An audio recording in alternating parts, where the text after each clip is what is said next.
It's Money Mindset on the CFR Morning Show with our friends at LockShield Partners. Glad to have Clark Hayden in this morning as we look at financial literacy this month. And one of the big parts of that is being a good investor. Taking what we are earning and putting some of that away in to save for the future. Clark, when it comes to that, just for beginners and basics, because I feel like that's kind of where I'm at here, even at 40 years of age. Walk us through what are some of the basic steps to get started. Yeah, absolutely, Derek. Let's spend a minute just talking about why we invest. Mm-hmm. And when we look back at our biblical financial principles, one of those that we look at is having a long-term plan. Let's put some money in the storehouse for the future. Yeah. We know that that's going to serve us well long-term, but in a practical sense, in today's world, the reason that we invest is to help protect ourselves against inflation. We've all felt the impacts of inflation over the last 5-ish years, especially.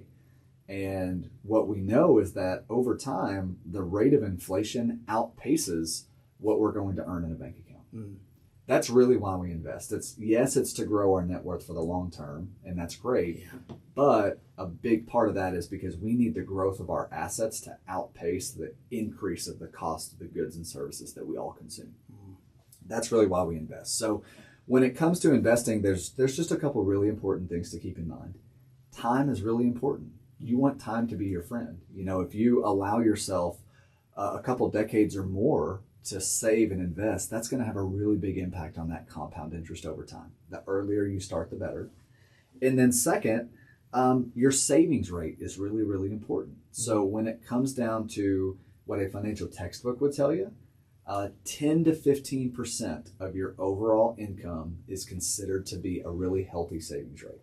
If your employer contributes on your behalf, you can count that. So, and it may not be the case that, hey, I'm just starting out. You may not immediately be able to start out at 10 or 15%. Sure. And that's okay. Yeah. Slow and steady increases over time are very, very powerful. And like you said in other segments, just 1% more each year along the way. 1% a year. That's exactly right. I'm sure we've touched on that before. Most retirement plans, especially if it's an employer plan, you can set an automatic increase. You don't even have to do anything. Mm. Maybe it's January 1st, or maybe it's your birthday or your anniversary or when you get a raise every year. Set it up to where you have 1% more of your pay that's going into that account. You probably won't even notice it.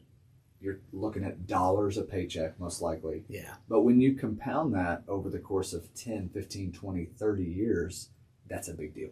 Absolutely.